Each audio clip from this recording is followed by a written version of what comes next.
ഇതിനെ ഒരു വളരെ നോർമലൈസ് ആയിട്ട് കണ്ടേക്കാണ് അവർ. ഇതിപ്പോൾ എല്ലാവരും ചെയ്യുന്നുണ്ടല്ലോ, ഇതൊക്കെ സർവ്വസാധാരണ അല്ലേ. ഇപ്പോൾ ക്ലാസ്സിൽ പണി എല്ലാവർക്കും ഉണ്ട്, ഓനുണ്ട്, ഇല്ലാത്തവനൊരു പോയത്തക്കാരനും ഒരു ആൾക്കാരുടെ എല്ലാത്തവനും പോലെയാണ്.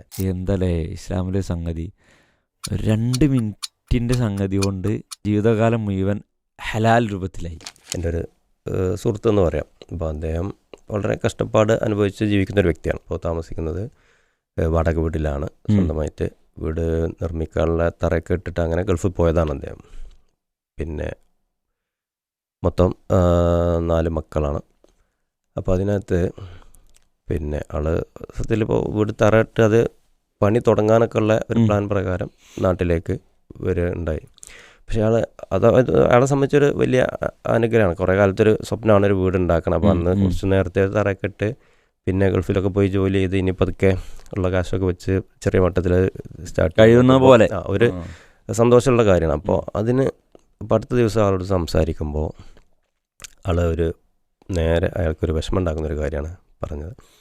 അപ്പോൾ ആളൊരു മോന് ഒരു അഫയറിൽ കുടുങ്ങിയിട്ടുള്ള ഒരു പ്രയാസമാണ്. അപ്പോൾ ആൾ 10ാം ക്ലാസ് കഴിഞ്ഞ് +1 പഠിക്കുന്ന ഒരു പ്രായമാണ്. അപ്പോൾ അത് സോഷ്യൽ മീഡിയയിൽ നിന്ന് വേറെ ഒരു സ്ഥലത്ത്, അത് നമ്മൾ തൊട്ടടുത്തുള്ളതൊന്നുമല്ല, ഈവൻ പറഞ്ഞാൽ അത് മതപരമായിട്ട് പറയുകയാണെങ്കിൽ മതത്തിൽപ്പെട്ട ഒരു പെൺകുട്ടിയല്ല. അപ്പോൾ ആളോട് നേരത്തെ സംസാരിച്ചു. പിന്നെ എല്ലാ കാര്യങ്ങളും നസീഹത്തോടു കൂടി തന്നെ മോനോട് സംസാരിച്ചൊക്കെ അവനത് പിന്നെ ഉപേക്ഷിച്ചു. ഞാനിനി അതിലേക്കൊന്നും പോകില്ല എന്നൊക്കെ പറഞ്ഞാണ്. അത് അദ്ദേഹം ഗൾഫിലുള്ള സമയത്ത് സംഭവിച്ചതാണ്. പക്ഷേ ഇപ്പോൾ അടുത്ത ദിവസങ്ങളിൽ ഇത് വീണ്ടും ഒരു ചാറ്റിങ്ങും കാര്യങ്ങളൊക്കെ അറിഞ്ഞു എന്ന് പറയുമ്പോൾ ഉണ്ടാകുന്നൊരു വിഷമം. അപ്പോൾ ഞാനീ പിന്നെ നമ്മൾക്ക് പലപ്പോഴും എന്താ വെച്ചാൽ പഠിച്ചാൽ ഒരു പരീക്ഷണം എന്തെങ്കിലും തന്നുകൊണ്ടിരിക്കുമല്ലോ. ഞാൻ പെട്ടെന്ന് ആൾ പറയുമ്പോൾ അതാണ് ഓർമ്മ വന്നത്. അപ്പോൾ ആളോട് പറഞ്ഞു, എന്തായാലും നിങ്ങൾ പിന്നെ ഒന്നുകിൽ മോനോട് നിങ്ങൾ തന്നെ ഒന്നുകൂടി ഇരുന്ന് സംസാരിക്കുക, അതിൻ്റെ ഒരു ഗൗരവവും പിന്നെ നമുക്ക് മതപരമായിട്ട് എൻ്റെ കാര്യങ്ങളൊക്കെ സംസാരിച്ചിട്ട്, ഇല്ലെങ്കിൽ പിന്നെ അവനെ ഒരു കൗൺസിലറുടെ അടുത്തേക്ക് കൊണ്ടുപോയിട്ട് എങ്ങനെയാണോ അതിൻ്റെ കാര്യങ്ങൾ അവന് ബോധ്യപ്പെടുന്ന രീതിയിൽ പറയാമെന്നുള്ളതാണല്ലോ.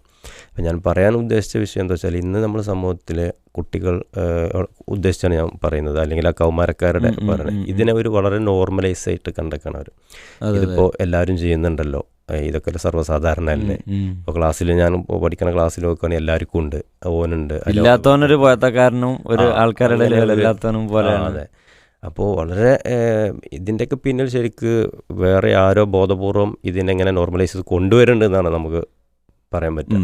അതിന് ശരിക്ക് പിന്നെ ജീവിതത്തിൻ്റെ ലക്ഷ്യവും കാര്യവും ഒരാൾക്ക് ബോധ്യപ്പെട്ടാൽ അതിൽ പിന്നെ അള്ളാഹുവിനെ ബോധ്യപ്പെടുക, ദീന് മനസ്സിലാക്കി കഴിഞ്ഞാൽ, ഇതിന് എപ്പോഴും ആർച്ചുമലി പറയലുണ്ട്, എന്ത് ഇതാണെങ്കിലും ദീനേ അതിന് പരിഹാരമുള്ളൂ, നമ്മളടുത്ത് ദീനേ പരിഹാരമുള്ളൂ.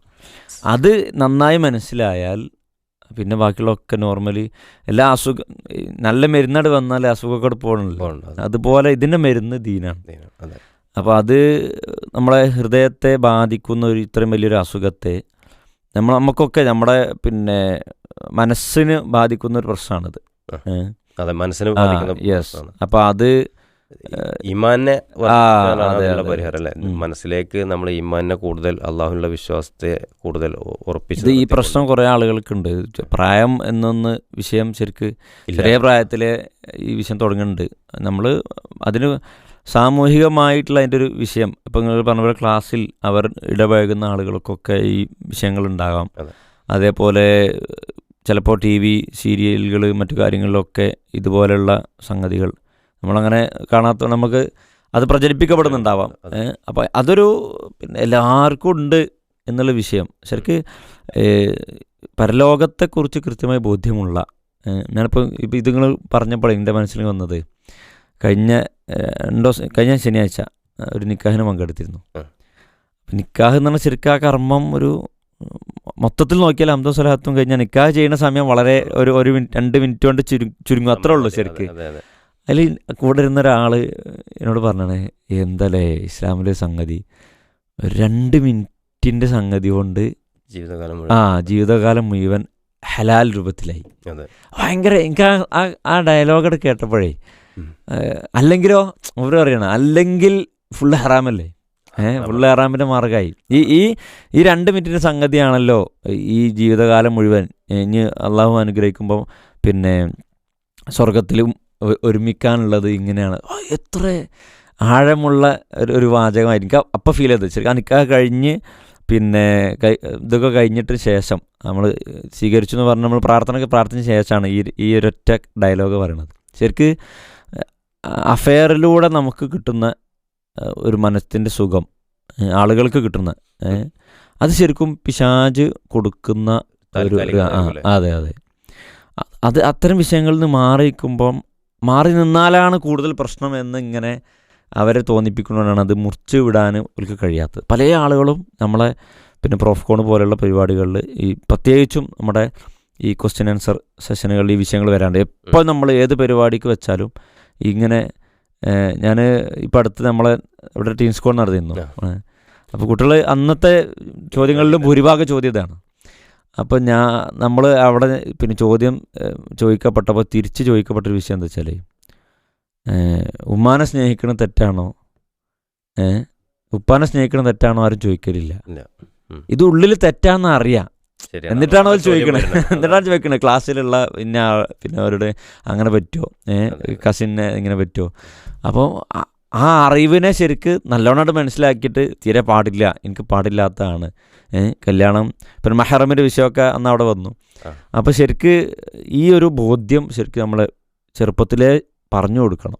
ദീനിയായ വിഷയത്തിൽ ശ്രദ്ധ അതുണ്ടെങ്കിൽ മാത്രമേ ആരിസ്മലി പറഞ്ഞ പോലെ ആ മരുന്നുണ്ടെങ്കിൽ മാത്രമേ നമുക്ക് പരിഹരിക്കാൻ പറ്റുള്ളൂ എന്നാണ് നമ്മൾ കൂടുതൽ സമാധാനത്തോടെ ജീവിക്കാനും അതിൽ നിന്നൊക്കെ പിന്തിരിഞ്ഞു സാധിക്കും. നമ്മൾ ഇത്തരം വിഷയങ്ങളിൽ പ്രയാസപ്പെടുന്നവരിലുള്ള വഴി കൗൺസിലിങ്ങും കാര്യങ്ങൾ തന്നെയാണ്. അതല്ലെങ്കിൽ അവർ പറഞ്ഞാൽ നല്ലോണം കേൾക്കും വിഷയങ്ങളൊക്കെ ഉണ്ടെങ്കിൽ നമ്മുടെ പിന്നെ ഒരുപാട് പിന്നെ പ്രസംഗങ്ങൾ ഹാരിസ് തന്നെ ഒരുപാട് സംസാരങ്ങൾ ചോദ്യോത്തരങ്ങളൊക്കെ നമുക്ക് യൂട്യൂബിലൊക്കെ ലഭ്യമാണ്. ഇൻഷാ അല്ലാഹ് ഏതായാലും അത്തരം കെട്ടുകളിൽ കുടുങ്ങിക്കിടക്കുന്ന ആളുകൾക്ക് അള്ളാഹു തുറവികൾ നൽകി അനുഗ്രഹിക്കട്ടെ എന്നാണ് ഈ ഒരു അവസരത്തിൽ പ്രാർത്ഥിക്കാനുള്ളത്.